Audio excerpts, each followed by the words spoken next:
Naam, shukrani sana kwa kuendelea kubaki nasi, na sasa ni kukaribisha kwenye habari za biashara na uchumi.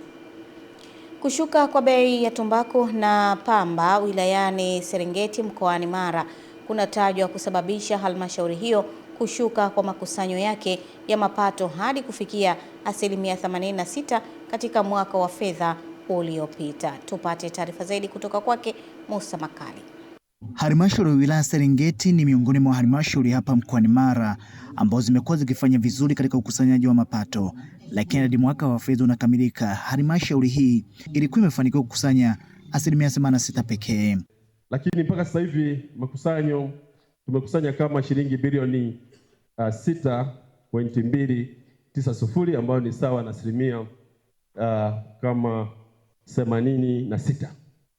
Lakini ukiangalia Mheshimiwa Mkuu wa Mkoa tuka kwa maana tulipo budget kulikuwa na ile tulikuwa na mazao ya tumbaku, yalikuwepo mazao ya pamba, lakini this time hayo yote nafikiri kwamba yalishuka bei. Kwa mfano zao la pamba pata shida kweli kweli, kwa hiyo lakini pia mazao ya tumbako pia bei yake kashuka.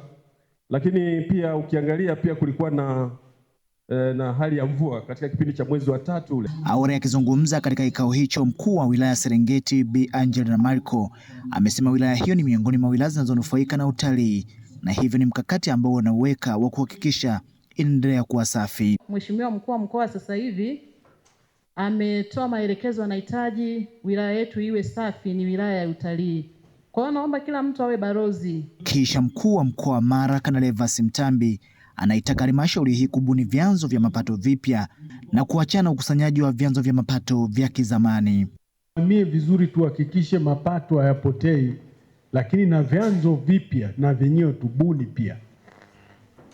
pia. Mapato ndio yataifanya halmashauri yetu iwe active.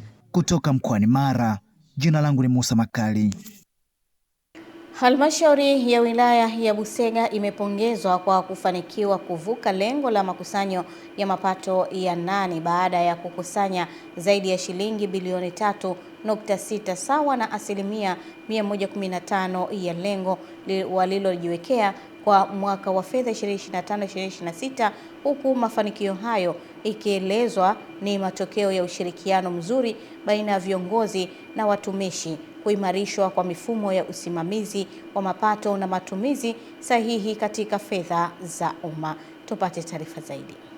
Halmashauri ya wilaya ya Busega imepewa pongezi na viongozi mbalimbali wa serikali wakati wa baraza maalum la madiwani lililoketi kujadili hoja za mdhibiti na mkaguzi mkuu wa hesabu za serikali CAG kwa mwaka wa fedha unaoishia Juni 2026. Halmashauri hii ilikuwa na lengo la kukusanya shilingi bilioni 3.1, lakini mpaka mwaka wa fedha huu ulipofika mwisho makusanyo yalifika shilingi bilioni 3.6. Wenzetu tumetimiza lengo hilo vizuri sana, kwa niliona niwapongeze. Mkuu wa mkoa wa Simiyu Anamringi Macha amehudhuria baraza hilo, huku akisisitiza mafanikio hayo yanapaswa kuwa chachu katika kuimarisha nidhamu ya matumizi ya fedha za umma. Ndio sababu nimesema mimi kwa kweli, mkurugenzi, sijui kama barua haijafika, nataka mimi madeni ya Juni ili tufunge madeni ya nyuma yalipwe, lakini tudhibiti madeni ya huku mbele.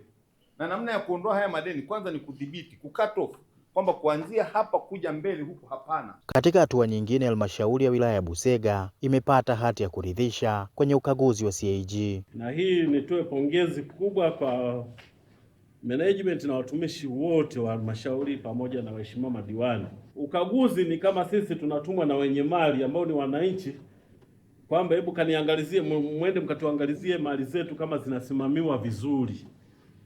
Sasa tunaporudisha majibu kwa wananchi kwamba mali zenu zinasimamiwa vizuri, kwa kweli ni kitu kizuri. Licha ya halmashauri ya wilaya ya Busega kupata hati ya kuridhisha katika ukaguzi wa CAG, wametakiwa kutoridhika na hali hiyo na badala yake waendelee kuimarisha uwajibikaji. Mchakato unaendelea huko kwenye utekelezaji, maana lugha nimezikuta nyingi kwenye kila halmashauri. Mchakato unaendelea, ziko kwenye utekelezaji, mikakati inaandaliwa. Yaani ni hivyo tu, yaani vitu viko hewani tu. Mimi nafikiri kwa kweli hivyo tuviache na tujitahidi sana kuhakikisha kwamba tunatekeleza yale ambayo sasa ametueleza, basi yanakwenda kukamilika na akija asipate tena kigugumizi. Joseph Ndau, Channel 10.